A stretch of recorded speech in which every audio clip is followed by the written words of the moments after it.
Okay, so our topic for this morning is about ergonomics and anthropometrics. This has been our pending topic last week, but of course, we were able to identify on your learning activity 2, we have identified the 6 fundamentals of architecture. So, along with that one are, of course, proportions. We've been talking about Vitruvius. So on your screen is this one, if you can see my cursor. This Vitruvian man was template under Marcus Vitruvius Polio, the one who first introduced the idea of Vitruvian man, the human proportion. So our topic for this morning is about ergonomics and anthropometrics.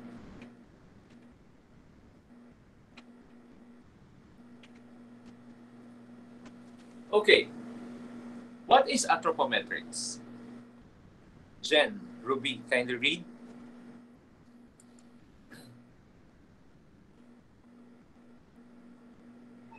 Anthropometrics is the practice of taking measurements of the human body and provides categorized data that can be used by designers. Okay, thank you, Jen. So basically, anthropometrics is pertaining to our human measurement. Anything that is measured by our body alongside with our design. Meaning, um, halimbawa, you are, sabihin natin ang height mo is 5'7". So, ano ang fit na sukat or ano ang standard na pinto for a Filipino na kasya ang 5'7"? Halimbawa sa pintuan, papasok ka, tingin nyo kakasya ba ang 5'7"? Yes. So I would assume that is yes kasi Pinoy has, well, Asian height are templated on the height ng door na 2.1 meters.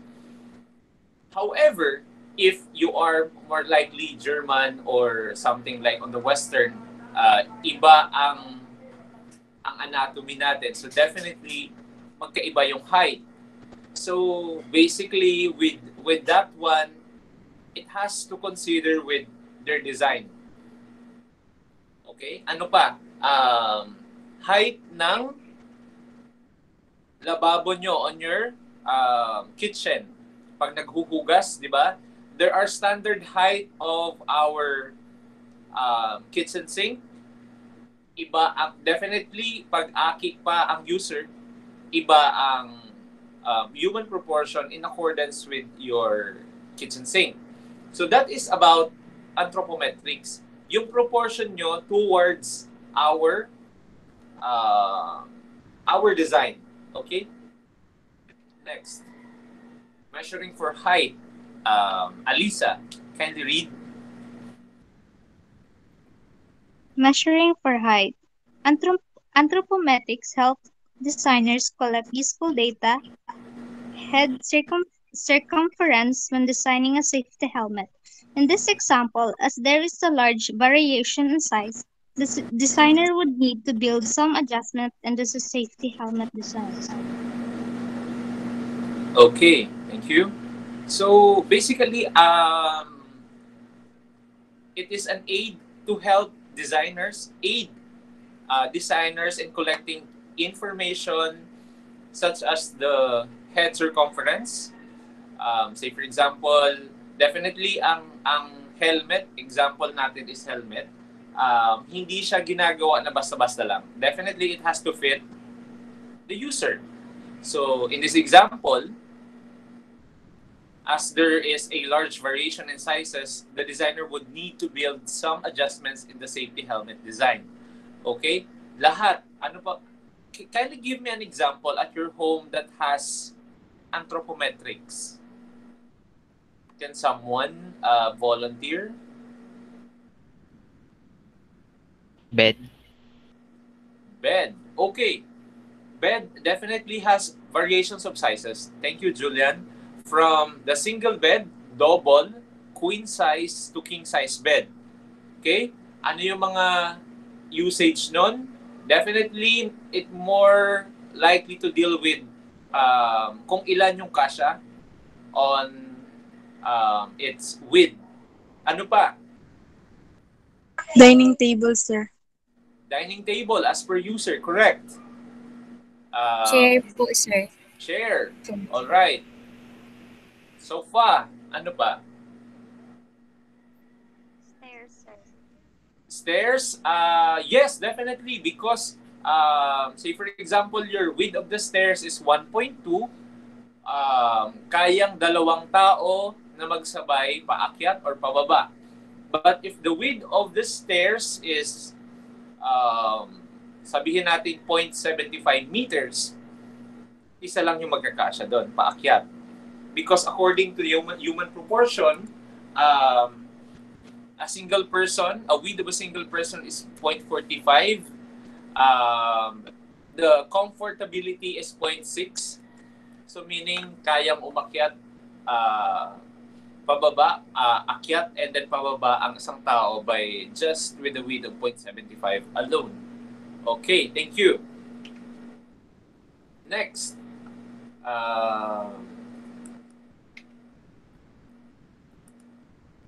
Froilan, can you read? Anthropometrics is the measurement of the dimension of the body or any other physical characteristics. It deals with information about human body size, shape, and plays an important role in industrial design, clothing design, ergonomics, and architecture. Thank you. I'll just edit this one. Anthropometrics.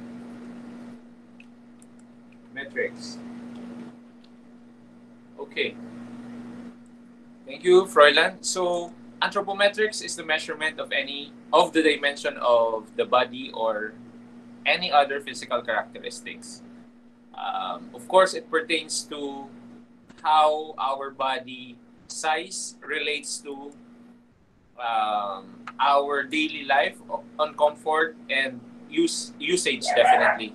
Human body size, shape, and plays an important role in industrial design, clothing, and of course, ergonomics and architecture.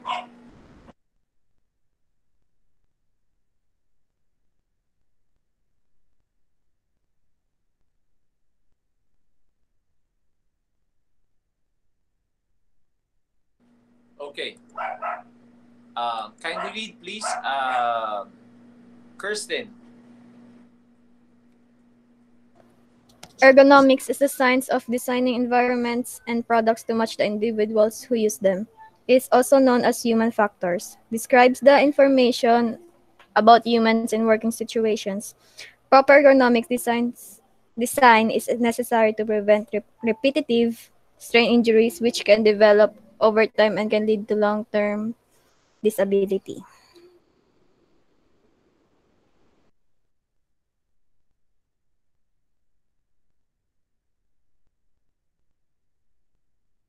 Okay, thank you, Kristen. So, what is the difference between ergonomics and anthropometrics?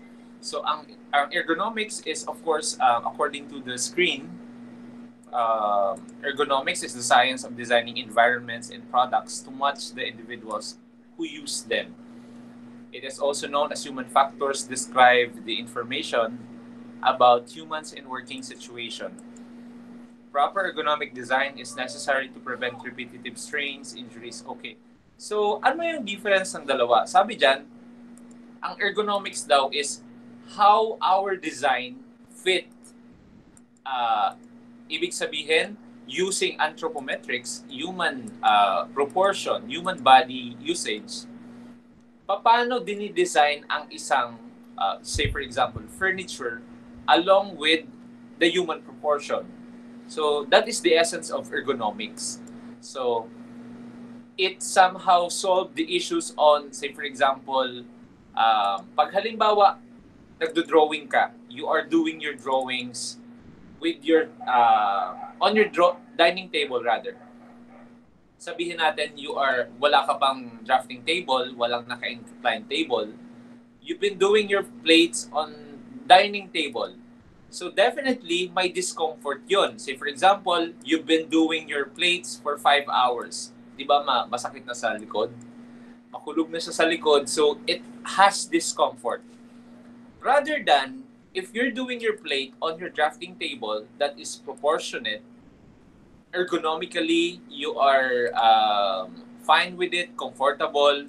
So, ang ibig sabihin nun, yung drafting table mo is ergonomically designed to you because wala kang nararamdamang any strain, injuries, or somehow discomfort. So, ganyan din yung principle sa pagde-design natin. Hindi lang sa furniture, hindi lang sa bed, hindi lang sa dining table, hindi lang sa lababo. On all aspects within your residences, within your house, within your design, within your architecture, pag may discomfort na nararamdaman, it is something to think about na baka may mali on your design. Okay? Halimbawa, you have a family, may kliyente ka na family of 5. Nanay, tatay, and 3 anak. And it so happened that on your design, ang sala mo is just 3x2. Hindi kayang magkasya ang isang buong pamilya at one sitting. So it's something to think about. Lahat ng gagawin natin on our design has to conform with the user, with the number of user. Ito bang gagawin kong bedroom? Kaya bang mag-fit ang isang pamilya? Or kaya bang mag-fit ang 3 anak on one room? So ganon yung thinking natin about ergonomics. Okay. John Amia, can you read?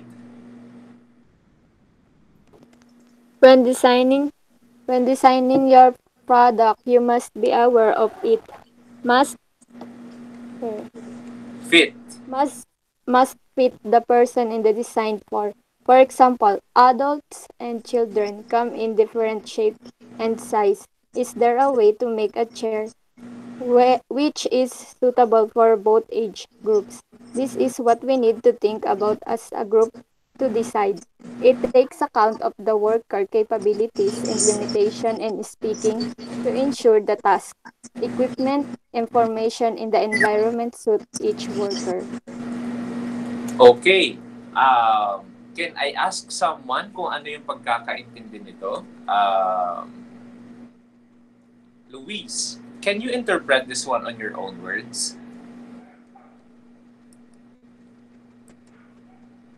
How do you understand this? Thank you. Okay, go. Ergonomics po is something that understands the person who will use the design or the product itself. Okay, thank you. That is correct. So the essence of ergonomics is, of course, we have to, as architects, future architects, definitely we have to consider the user. So say for example, on your user, you have adult and children. So definitely magkaiba ang taas, ang shape, ang size. So we have to consider how will they fit on your area. Say for example, on your chair, ano yung dapat na chair na suited on them. Something like, say for example, for a group of people, how can they fit on one sitting? It takes account of the worker's capabilities and limitations in seeking to ensure that the task, equipment, or even the environment itself will fit with each other. Of course, say for example, you're doing, kung ma-design ka ngayon in commercial building or kung restaurant, you have to consider the user, the worker, the clients, or even yung mga nagda-dine in with them. Okay? Questions? Do you have any questions? Wala pa. None so far. Okay. Thank you. Okay, none so far. So, here, Ruel, can you read please ergonomics on your screen? Ergonomics. Ergonomics can incorporate the use of anthropometric data when designing products to improve the user's experience. If a designer doesn't use anthropometric data during the design process, it can lead to a poor user experience, causing discomfort, pain, and potential injury. Okay, thank you, Ruel. Definitely, well, that makes sense, ano? So, ergonomics definitely is, ergonomics can incorporate the use of anthropometrics, sabi ko nga kanina. So, it has to go hand in hand. Ergonomics is about pertaining to how do you use anthropometrics in your design. If a designer doesn't use any anthropometric data during the design process, it can lead to poor user experience that causes discomfort, pain, potential injury. Okay. On your screen is a picture showing a swivel chair, di ba? Who among you has a gaming chair? Sabihin natin gaming chair. By raising your hands, may I know for those who have swivel chair, gaming chair na ganito? Sydney. Okay, thank you. Sino pa? Alright, Julia. Yeah, I saw on your... Julian, can you turn on your camera? Show us your gaming chair. Kung okay lang.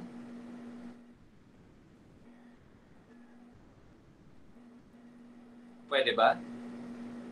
Office chair, okay lang, no problem. It's fine, much better. My purpose is, could you show us how it can be adjusted? Okay. Thank you so much, Julian, for that participation. Pakita ka naman. Na-adjust ba siya? No? Oo nga nawala si Julian. Nabababaan po. Nabababaan, okay. Nabababaan, natataasan, di ba? Okay, nagagalaw. Do you have any parang something like headboard dyan? Meron ba yan? Wala po. Wala po. Okay. Sydney, thank you so much, Julian, for that. I appreciate the participation. Sydney, can you show us andyan ka ba sa office chair mo? Wala po. My sister is using po right now because she also has a class po. Okay, thank you. Sino pa? Nasubong na lugod na mapahiriling yan. Okay, sino pa? Who would like to volunteer?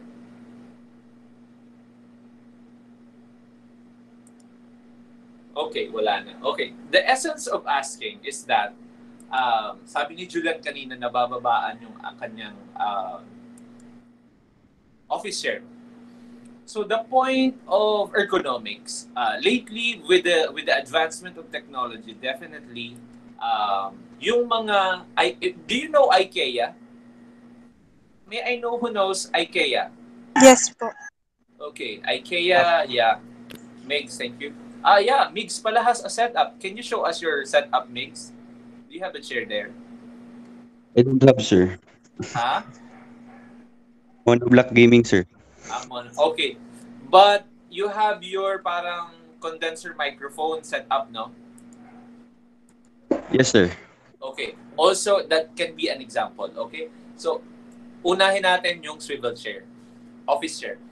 So, ang office chair lately has, of course, before hindi siya adjusted.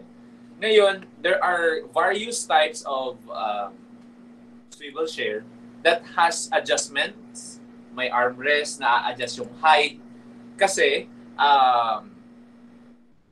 definitely Asian has different types of heights, di ba? maa-adjust mo depende sa user. Ang purpose ng IKEA, yung sinabi ko kanina is, you can buy furniture depending on your usage. Ikaw mismo yung bubuo, parang do it yourself. The idea is, you will set the height of your chairs, for example, depending on your height, on your comfortability. Sa ganitong illustration, you can check that a swivel chair is proportionate to the user, along with the table. The proper posture of the user is considered, and so on and so forth. The height of the viewing distance from the monitor definitely is considered. The monitor angle, and ano pa ba? Yung positioning.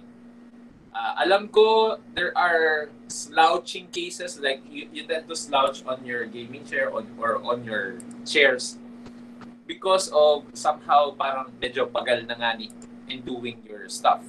But definitely, like the rest of the purpose of the ergonomics, you have to keep in mind na it was designed on your proportion, on your comfortability, para di kita magkaigwang bad posture.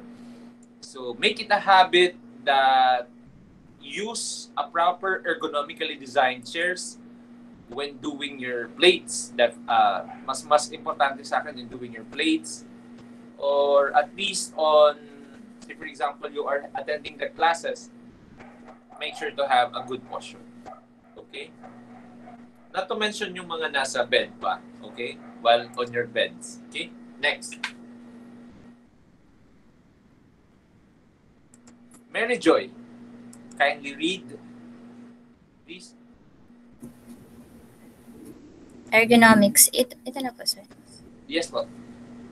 Ergonomics is a consideration that leads to a product being designed in a way to make it easy to use. Size, weight, shape, position of buttons, and controls are all aspects that contribute to it being ergonomically designed. This is shown in practice in the image below of a woman sitting at her desk. Okay, thank you, Mary Joy. So that's it. So the purpose of showing this image is, of course, to show the relationship of a perfect and ergonomically designed chair along with the user, such as on the woman sitting at her desk. Thank you. We have to take note the following ergonomics consideration on designing, such as on the illustration. We have to take note the following. Fred, can you read what is on the screen?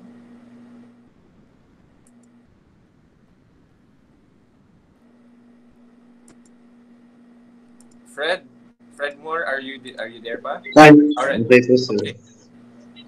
Ergonomics. Table height make it easy to reach the keyboard and mouse. Monitor height and the angle of the monitor make it easy for the user to see the screen, reducing the strain on the neck, eyes, and back. Seat height is adjustable so it can be set at comfortable height for the user. Okay, thank you, Fred. So the following are considerations on the illustration shown. So definitely the table height make it easy to reach the keyboard and of course the mouse. Monitor height and angle of the monitor makes it easy for the user to see the screen, reducing the neck strain, eyes, and back. Okay, pag may mga cases na nakakaramdam ng discomfort while using your, say for example, your computer, it's something like kailangan natin i-consider yung ergonomics niya. Baka may mali on some points. Double check the angle of the monitor. Double check if you are sitting properly or you have a proper chair. Hindi ko sinasabi na gumamit ng swivel chair. It's not definitely kung wala naman, I don't recommend na bumili ng bago for that. My point is, get an ergonomically proportioned chair. Kasi, of course, kung halimbawa ang tukawan mo hababa, and then definitely kung igwa ka man lang option to choose higher chairs na ma-fit sa imo while using your computer, so be it. Kung hindi naman, if that is a laptop, if you're using your laptop, go to a place na medyo okay yung proportion mo, such on the dining table and of course dining chair. Kasi dining table and dining chair, if that comes in set, it is proportionate. Alright, so seat height is adjusted so it can be set a comfortable height for the user. Alright. Next, Migs, can you read please? Ergonomics. The user can sit at a comfortable distance from the desk, so they don't have stretch to reach the keyboard and mouse. Position can be changed by adjusting the armrest and backrest. Sitting in the correct position will reduce gravity and increase the view angle on the screen of the screen. Okay, thank you, Mix. So with this one, those are some of the considerations that you need to adjust. Say for example, may mali on positioning. So as much as possible, if you feel discomfort, you can position the change on adjusting the armrest, backrest of your chair. Sitting in correct position will reduce the strain of the body and increase the view angle of the screen. What should we consider? Okay, Sydney, kindly read the first paragraph. What should you consider? Designers should use anthropometric data to help make sure a product will be comfortable for the user. It is difficult to design a product that everyone will be able to use with comfort. So products are often designed for the majority of the population, considered to be between the 5th and 95th percentile. Thank you. Julian, kindly read the first three bullets.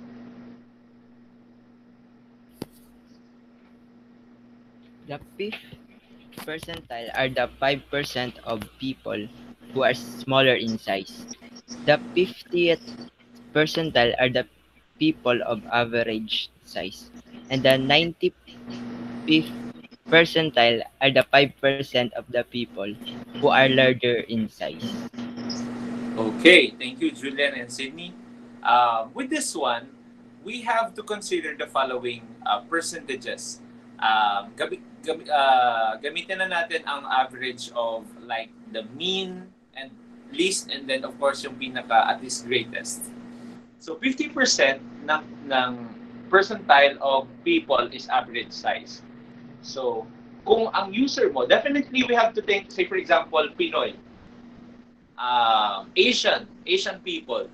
So alam natin ang human proportion ng Pinoy versus foreigners, German. In terms of height, sabihin natin, our focus, our goal is to dwell on Asian proportion, Pinoy. So ang average size of Pinoy has to deal with 50%. 5% of that percentile is smaller in size. And then of course, the 95th, 5% naman doon is a larger size. So in designing our residence, for example, we have to get the proportion of the average size people. Kasi either way, if you design average size for them, makakapture natin yung market ng 5% of the smaller size people. Also, definitely if it's Asian, halimbawa ngayon ang average, ilan yung average height of a Pinoy? May I know? Just a guess. 5'7". 5'7"? Oh, sino? 5'5" po ata. 5'1"? 5'5". Okay. 5'1"? 5'1". Okay. So, sabihin na natin Compare po. Okay, 5'1". Sabihin natin 5'1". Gamitin natin yung sinabi ni Ray na 5. 5'1". Okay, Mary Joy, 5. Thank you so much. So, gamitin natin, sabihin natin 5. Okay, just for case study, 5. Pag nag-design ka ba ng using 5 as your percentage, Definitely kayang makapasok ang 5 when you design 2.1 height. Yes, of course. Considering yung mga 4 point, sabihin natin 4'9", sabihin natin 5'11", or even 6-footer na Pinoy, it can still fit your user on the height considering 5 as the average. Okay, these are some of the information you need to know. Below is an example of a set of anthropometric data for adults, ages 19 to 60 years old. Okay. Jenny, kindly read male age 19 to 60 in terms of the percentile. Elbow to rest up to hand length.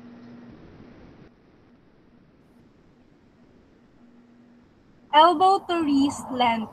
15 percentile is 266 mm and 50th percentile is 289 mm and 90th, ay, 95th, 95th.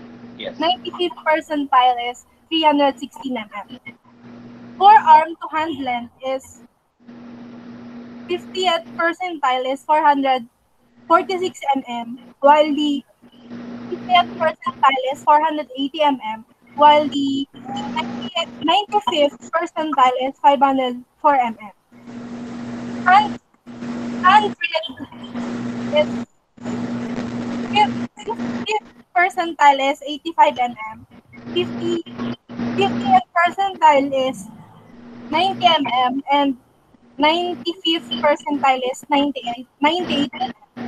Last hand length is with 180 mm, 50th percentile.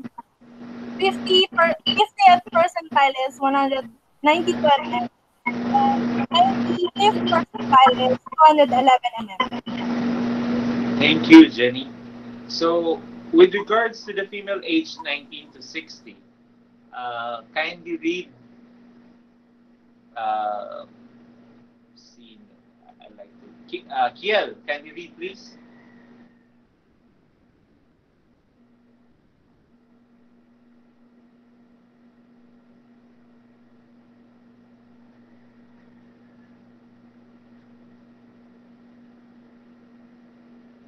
Wala si Kiel. Aryan? Aryan Angela? Yao, can you read? What about the female age 19 to 60?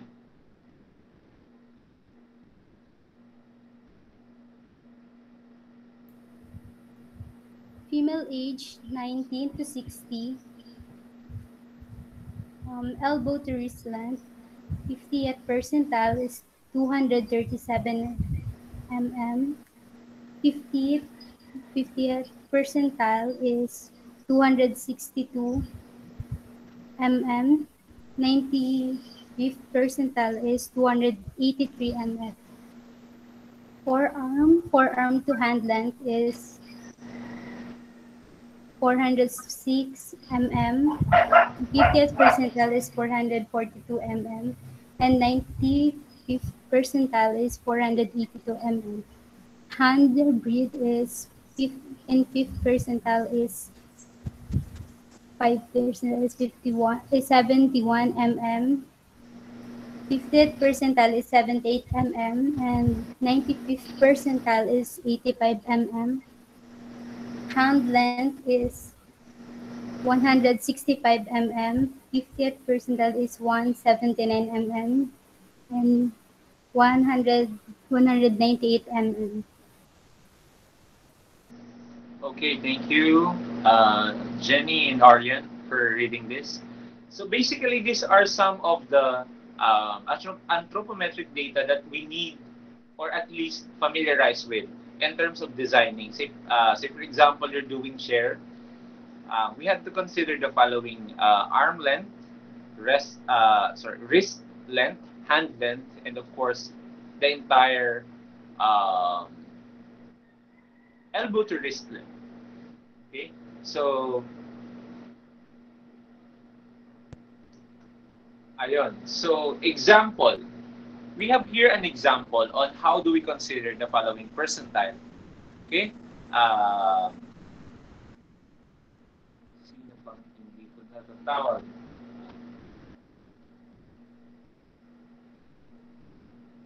Ernest, kindly read example.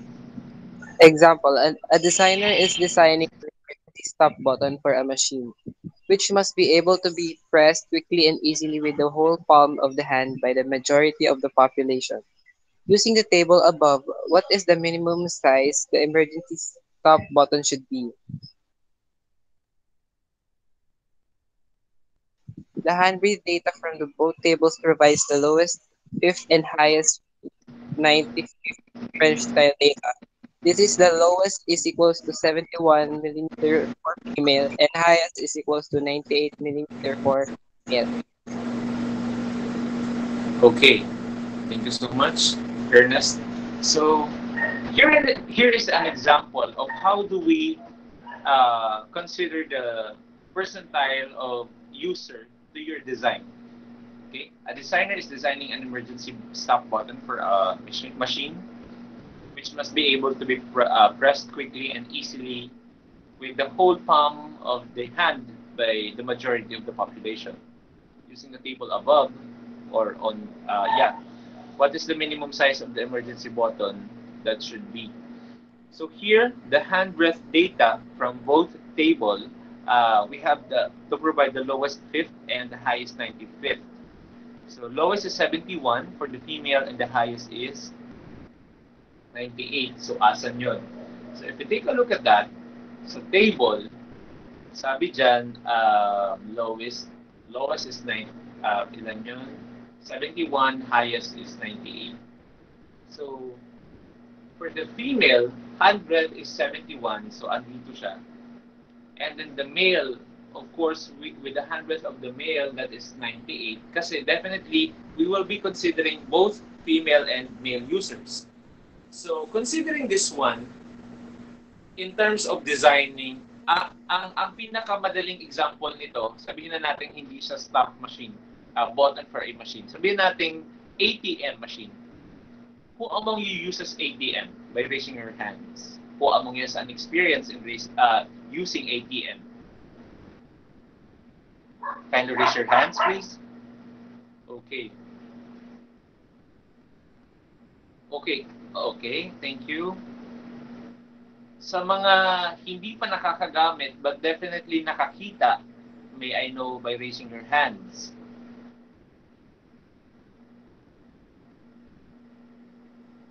Alright, okay. Thank you. Thank you so much for raising your hands. You may lower it down. Alright, the purpose of asking is that ATM machine is an example of how you can associate the proportion of user pag nakatayo. Okay? Do you feel discomfort while using ATM? Kung wala, perfectly fit sa proportion mo. Kung hindi naman, kung nakakaramdam ng discomfort, might as well hindi siya proportionate, hindi considered yung human proportion mo. Or either way, kung halimbawa, for now, medyo hindi pa fit, baka soon when you fully grown as an adult, might as well you have the right proportion to it. But definitely, if you are 19 and above, might as well you have somehow nasa perfect fit ka na. Paduman ka na sa tamang proportion. Ages 18 below, may mga chances of adjustments pa yun. Okay? The same, all right? Do you have any other examples? May I know? Can someone show us or give an example kung may alam pang example of how can our human proportion and ergonomics is considered if nakaupo versus nakatayo? Counter. Counter. Restaurant counter. Thank you, Alina. That is correct. Ano yun? There is it. For a while. Nawalan ng kuryente. Okay. No problem. Okay. Alina has an example. Counter. That is a correct example of proportionate. How do we apply ergonomics to the human proportion? Okay? Correct. Ano pa?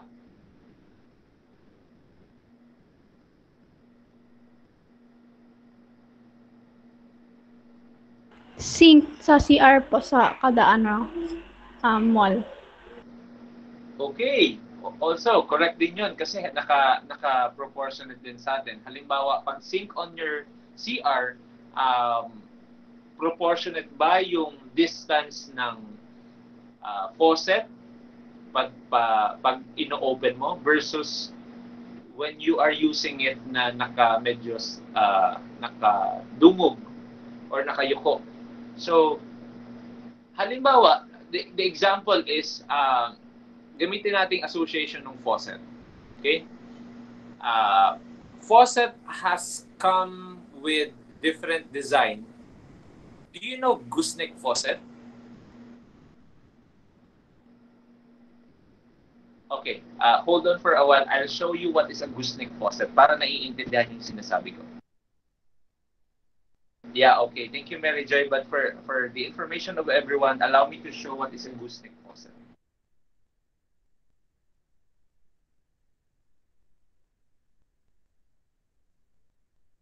Gripo.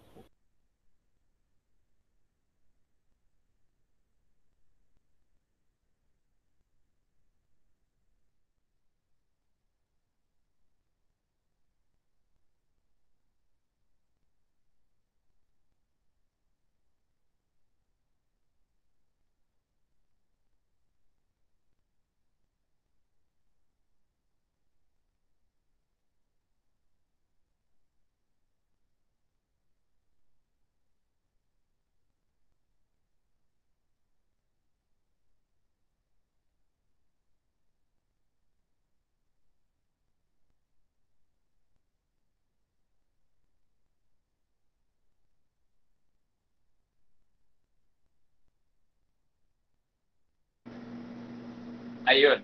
Can you see it? Nakikita na ba on my screen? Yes po. Yes. Okay. Yes po. Okay. Yes, po. This one is an example of a gooseneck faucet. Kasi madalas tayo, say for example, when you are doing your, halimbawa, naguhugas ka, or hugas kasi hindi masyadong nakayuko, di ba? Halimbawa, you're doing your, nagtutoothbrush ka, when you are having with the brushing of your teeth, madalas tayo kung halimbawa day ka nagkukuhaan ng baso or something like stuff to cleanse, we usually bend, di ba? So ang proportion is, say for example, sa normal faucet, dahil mo maabot, there are tendencies of discomfort like mababasa ka, mababasa na unintentionally kasi definitely when you have something like rinsing of water, definitely mababasa. But my point is, unintentional or unwanted discomfort will be caused by something na hindi properly designed. So, isa sa mga innovations are, of course, the gooseneck faucet. How can it will be adjusted? Halimbawa, gooseneck faucet na namumove on your left or right, naiikot, it can be moved either way. The purpose is, of course, the purpose naman is para sa usage. Halimbawa, duwang tao naghuhugas at the same time, they can use either way by moving the faucet. Ano pang example? Do you know bidet? Do you know bidet? Yes, sir. Okay. Yes. So, Pampupo. Pampupo. Definitely. Okay. Ano pa ito? Ito. So, bidet faucet has come and of course designed to ease discomfort while of course doing our cleansing. Alam mo na yun, pang pupo, sabi nga ni Kaya. Mini shower. Okay. Itong nag-viral na meme na, sorry, Facebook ba yan? Using bidet pero tanggal kaluluwa mo. So, ganon. So, pag may discomfort on using bidet, pag makusugo ng water pressure, it has discomfort. So, it has to be adjusted. So, might as well, the point of showing this one is, these are innovations in dealing with our ergonomics of our comfort. Bidet faucet is an example of you can use either way depending on your proportion or ergonomics. Okay? So, let's move. Hold on for a while.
Hi, Dura.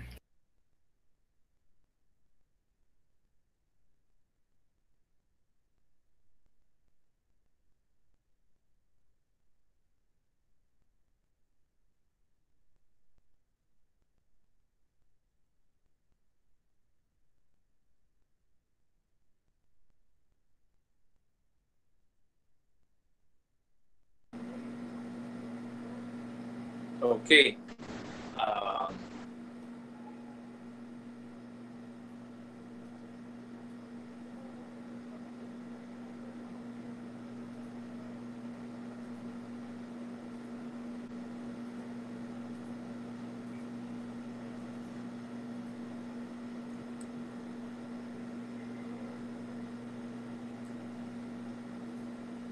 Medyo malabo.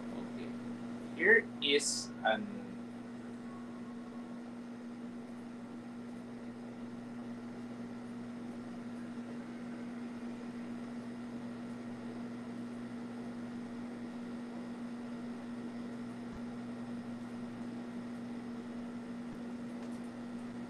Can you see it now? Clearer?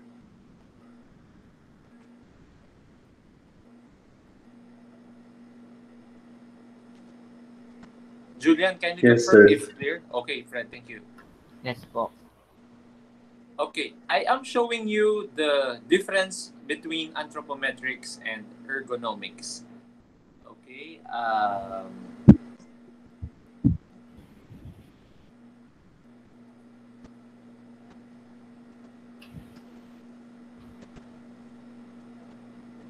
Rhea Ventayan, kindly read what is anthropometrics in relation to ergonomics.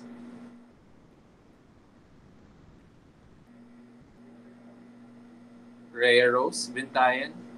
Yes po, sir. Ay, okay. Yung pinakababa lang, yung may arrow.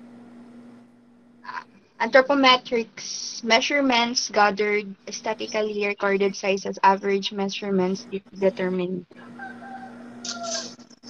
Ergonomics anthropometric measurements statistics used in the design of a product. Product ergonomically designed. As a result, the product fits the customer. Comfortable handle, comfortable chair. Okay, thank you, Rhea. So on your screen is the difference between anthropometrics and ergonomics. So anthropometrics, as we know, that it's the study of human body and its movement. While ergonomics is a study of people and their relationship with the environment around them. So with this consideration, how do we apply both on designing, in our designs rather? So such as we have the following products ergonomically designed as a result of the product fits the customer, such as comfortable handle and comfortable chair. Okay? Next.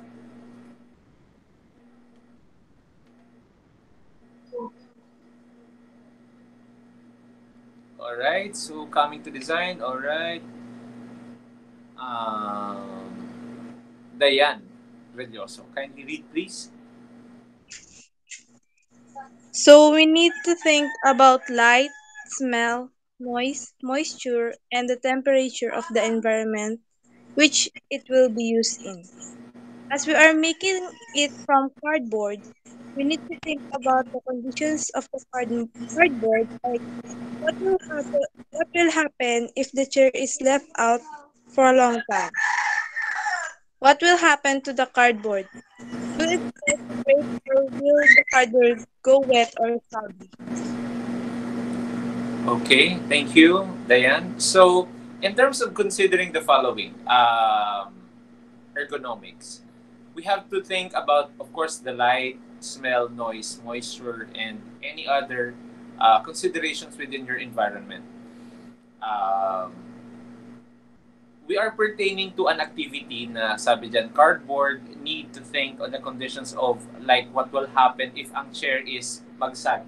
I will show you an illustration later on kung ano yung sinasabi niya. Posture. Alina. Kindly read, please. Sir. Poster. Poor posture leads to degeneration and wear and tear of the spine, which can leave it vulnerable and susceptible to injury. To maximize health benefits to avoid back pain, it is imperative to adopt good comfortable postures. Keep back straight, don't slouch. Okay, thank you, Alina. So, we are talking about posture.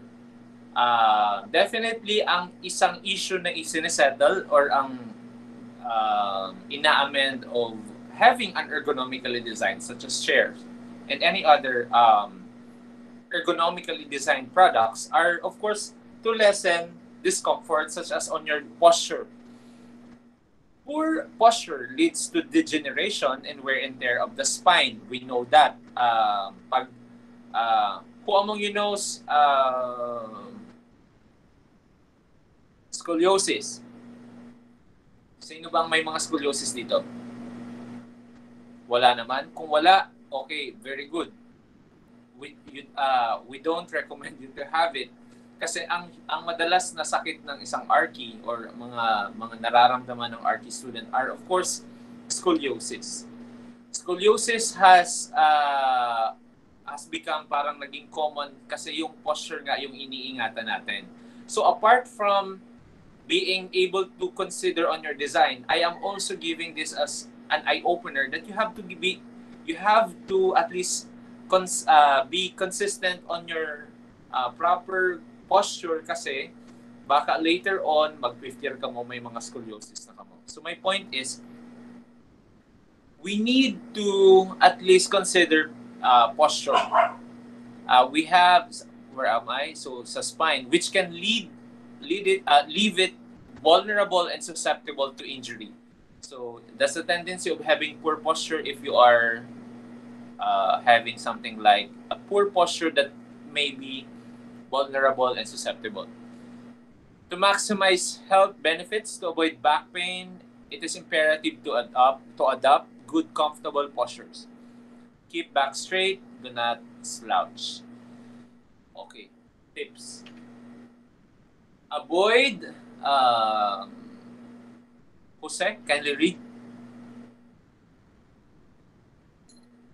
Jose Enciso.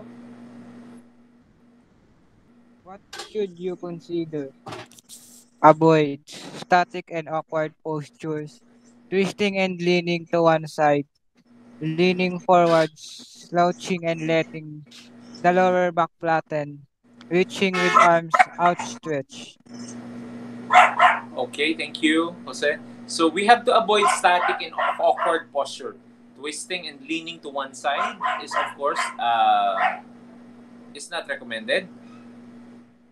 Leaning forward, slouching, and letting lower back flatten. Reaching with arms outstretched.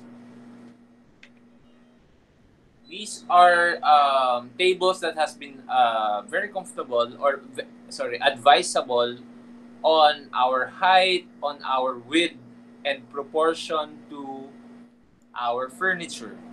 So on your left is a male proportion, while on your right is how the female height is associated with um, male heights.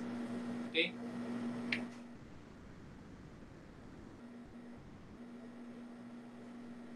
Sino pang hindi ko natatawag to do reading?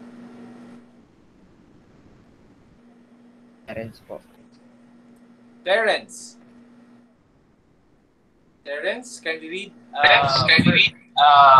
First two. Anthropometrics.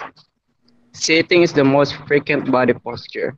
We sit at work, at school, in the car, on the bus, on the train, at home in front of TV, to eat, to rest, and so on. You are probably sitting down right now. A sit should take the weight of your feet in order to lessen stress on your leg. It should provide some postural stability while you work or relax. You should be able to relax your muscles that aren't doing anything. The seat should also fit in with other furniture and equipment and not get in the way of what you are doing. Thank you, Terence, for reading that. The point of having this paragraph is, of course, to restrain ourselves from doing discomfort, such as while you are riding the bus, while you are even just sitting on your living area, doing doing nothing, or even watching TV. Okay, you should be able to relax your muscles that aren't doing anything.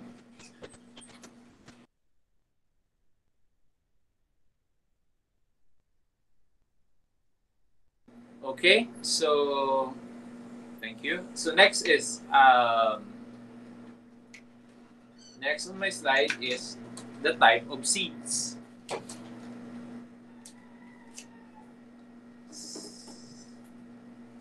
Sino pa, Julian, ang hindi ko natatawag? Si Dura po. Okay, Angelo, kindly read please. Thank you, Julian. Angelo, Dura, kindly read please.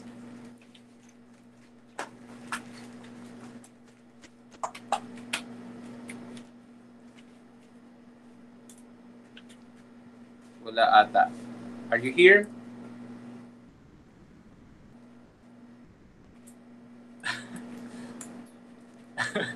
Sige, tugot daya for now. Just for now. Jorens. Jorens? Types of seats. Seats for working, for example, office chairs, school chairs, kneeling chairs, perching stools. Seats for leisure, for example, bar stools, dining chairs, easy chairs, cinema seats. Seats for travel, for example, car seats, aircraft seats. Specialized seats, for example, wheelchair seats, racing car seats. Thank you, Jorens. Yeah, I know. I know.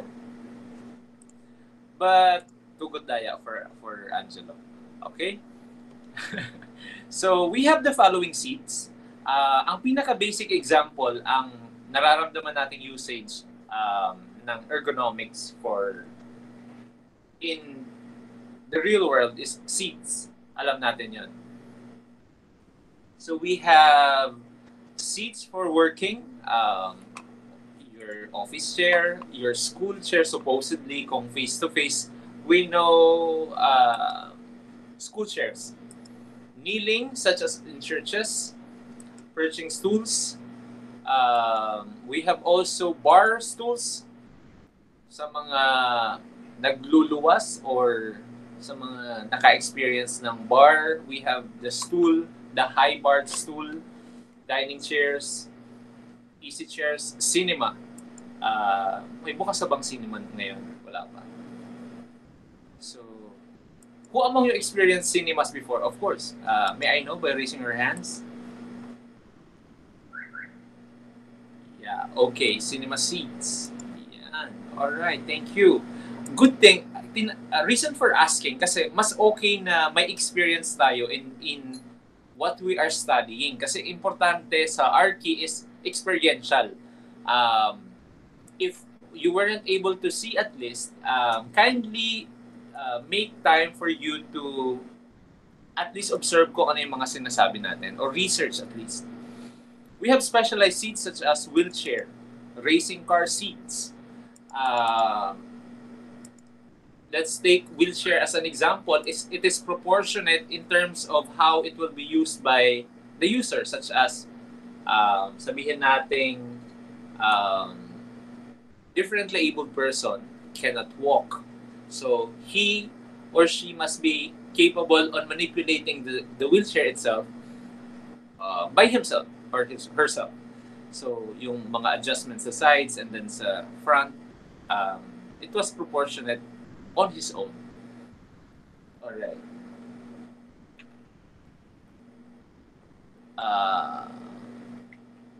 Sorry. I thought it's working. Yan. Ayun. Sino pa? Julian, sino pang hindi ko natatawag? Si Nestor po. Nestor! Thank you. Nestor, can you read? What makes a seat comfortable? Generally, seats should allow your body to be comfortable and not restricted. The seat design is critically for this. The seat height should not be so high so that your legs are left dangling. This would mean that there would be pressure on the soft tissues under your right thighs. This pressure interferes with the return of the blood from the lower limbs, which may cause flinging and numbness in the thighs due to pressure on blood vessels and nerves.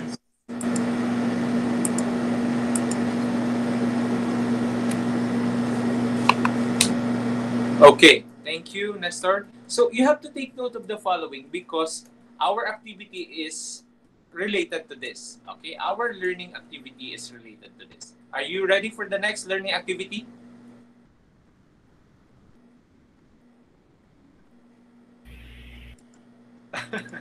Guys, may I know if you're ready? Yes, sir. Yes, sir.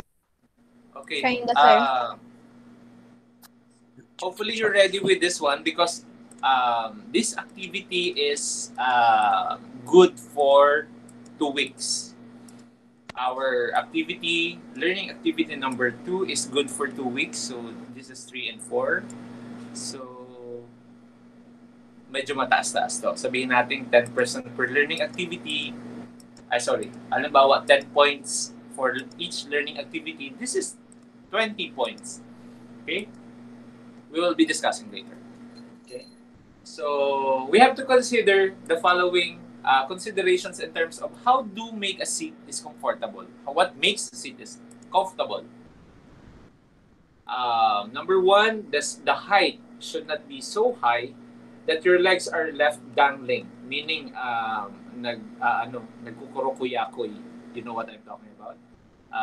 Dangling is parang it can cause strain, no? This would mean that there would be pressure on the soft tissues under your thighs. Pressure interferes with return to the blood from the lower limbs, which cause tingling and numbness. Okay, pag namamagol na ang bitis mo, definitely it's discomfort na yun.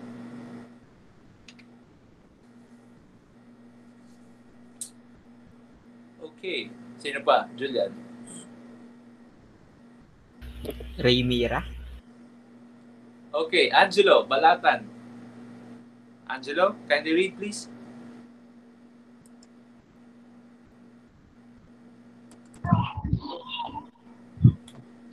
What makes seat comfortable? The seat depth should allow clearance at the back of your knees in order to prevent pressure in the network of blood vessels and nerves. The seat back and angle should support the natural curves of your spine, in particular your lower back. The main weight bearing should be taken by the ischial tuberosity, the bony parts of the bottom, and the top half of the thighs. Thank you, Angelo. So, are you done? Not yet. Okay.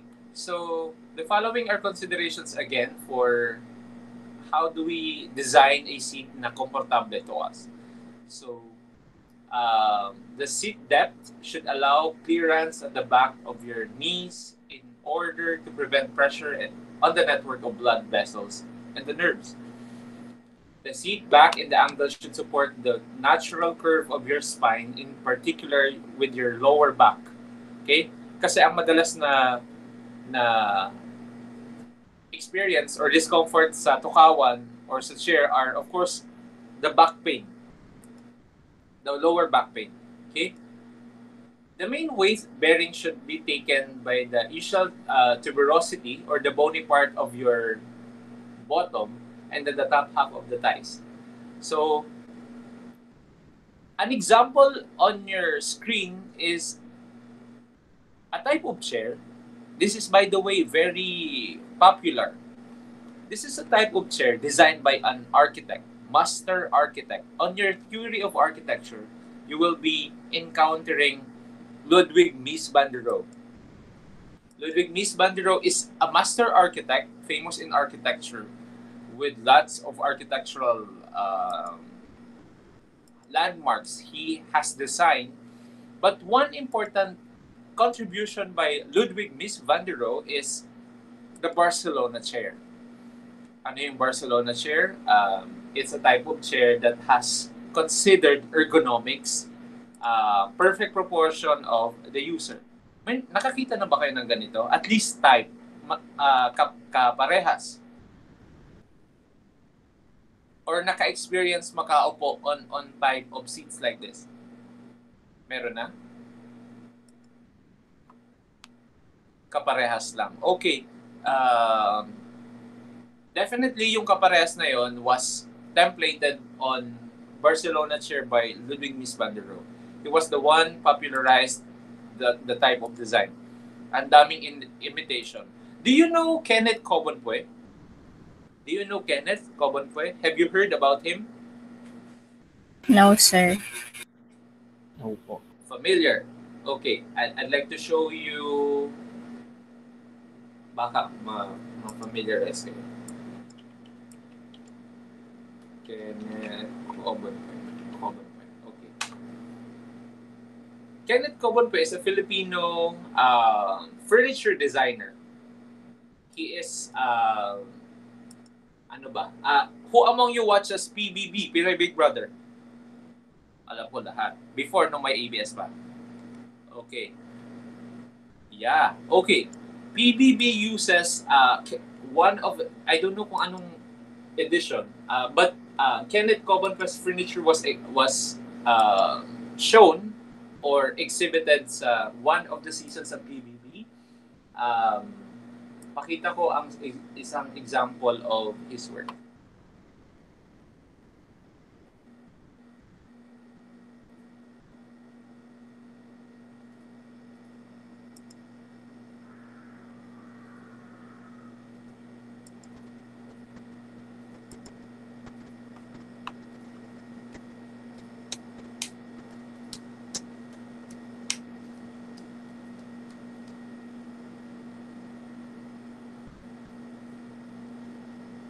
Okay.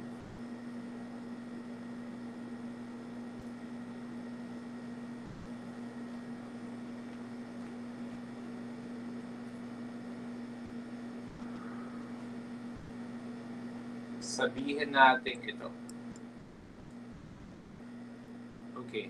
This type of chair is designed by Kenneth Cobenfue. Familiar?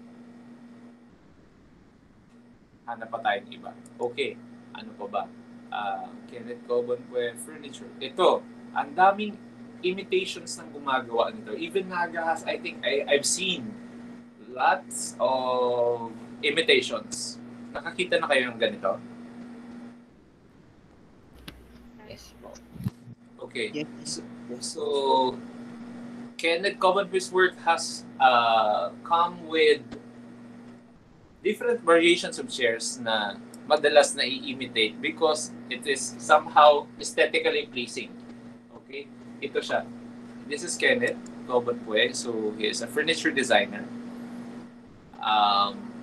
He has become controversial because of, well, not to malign the profession, but some of the articles uses claiming him as an architect. Although Kenneth is not an architect, also he did not recognize himself as an architect. Misinformation lang. Okay, so take a look at how did he design his furniture.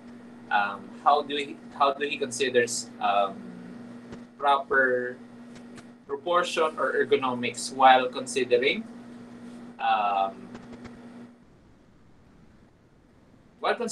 definitely the design itself.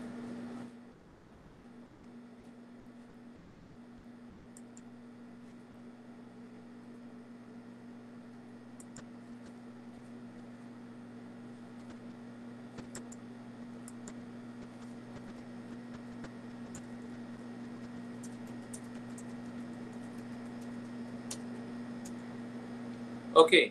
Another one is, in addition, a chair should enable you to change posture at intervals, ensuring that different groups of muscle can be used for support. No particular group of muscle gets tired. Consequences of poor sitting are discomfort, fatigue, and efficiency on what you are doing. Here is an example of another chair. This is Eames chair. Eames is designed by, of course, designer Charles and Ray Eames.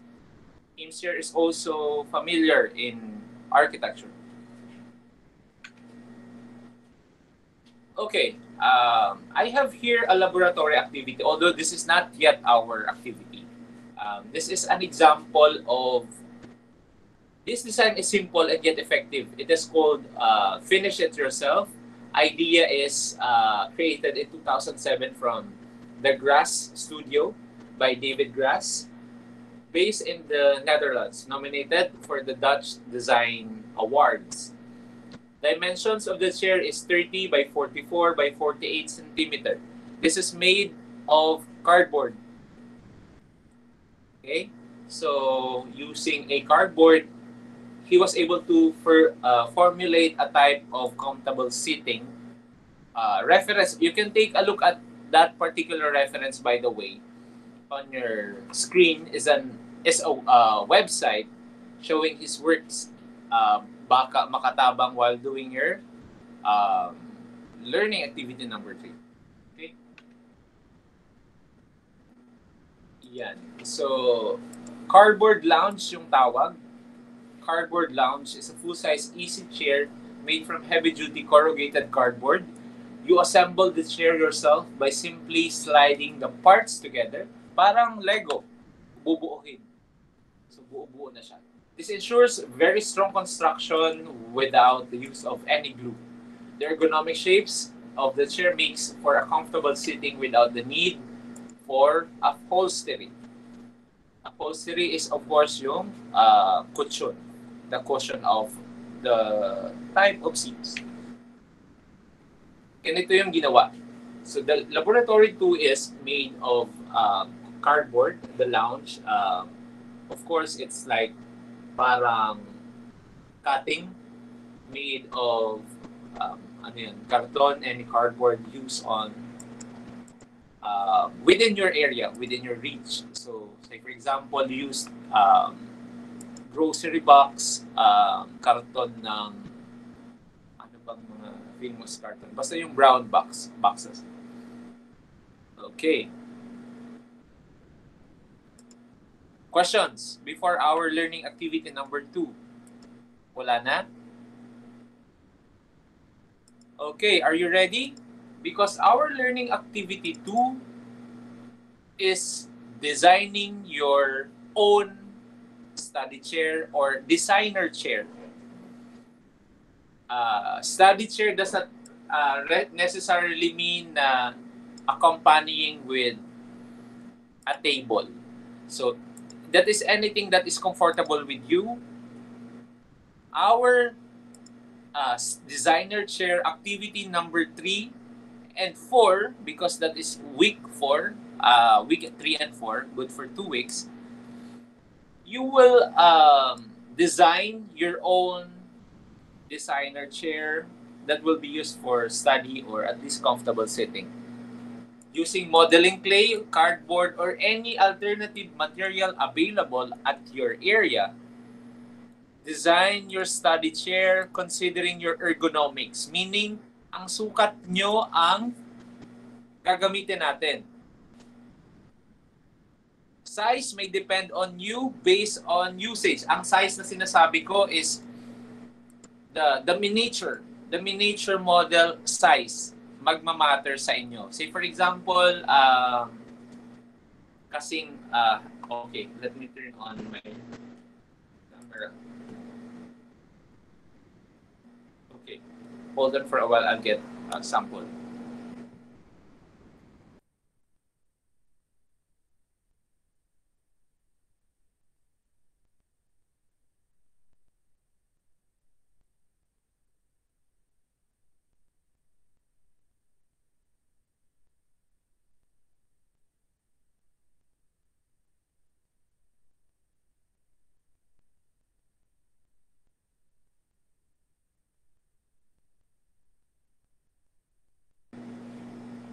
Okay, I have here on my screen, if you kindly acknowledge kung nakikita nyo, this is a miniature of, although this is handicraft, miniature of a bike, pero naging display. So this is something like a miniature.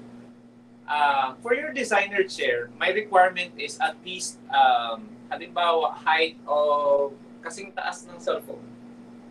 6 inch. Okay, ganito. So, kasing taas ng cellphone nyo yung height. So, it might as well do miniature. Ano yung requirements natin?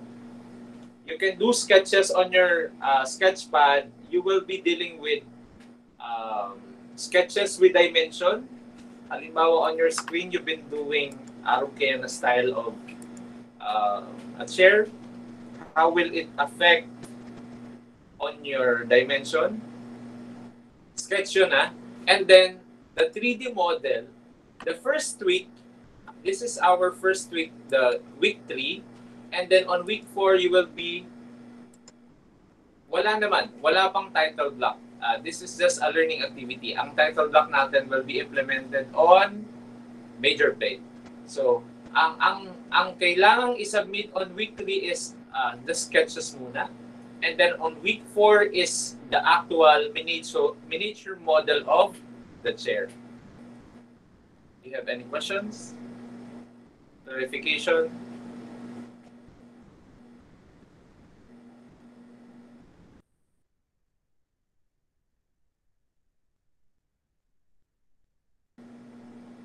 Violent reactions, I will entertain. Wala naman. Thank you. Yes, Kirsten. May man po, sir. Okay. Rubrics of how will it be graded will be shown on your GC. I will send the rubrics on how you will be graded based on, of course, the aesthetics, the functionality, the ergonomics. I will be sending it later. On your screen are example of designer chair. I am expecting a creative, kasi nga designer chair, I am expecting whatever designer chair na iniisip nito. Something like to be called, say for example, Julian Sinan Chair, Ruel de la Rosa's chair, Fred Moore's chair, ang ganda nun. So something like, hanapan nyo ng tawag on your type of chair. That will definitely, okay, nice. Dura chair. Yes. It will, I am giving you the privilege of choosing the size of the chair depending on proportion. Saan natin makikita yung proportion? Sa sketches ninyo. You will be showing us the sketch by submitting on, of course, uploading on the Google Drive. And then on week 4 meeting, I want you to show us, while on our Gmeet, apart from submission of the chair, I want you to present that on the class, okay? The type of chair by showing your miniature model, okay? Questions? Do we have any questions?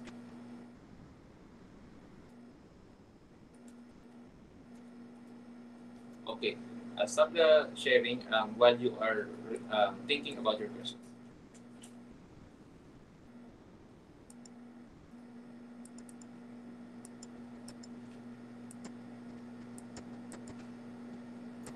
Sir, when po ang deadline? Deadline is definitely on week. We have that catering. That caters 2 weeks of starting from now. 2 weeks. Week 4. So that is September. That is on September 3. Clear? That is 2 weeks in the making. So deadline is September 3. Are we okay with it? Yes po. Yes po. Okay, September 3.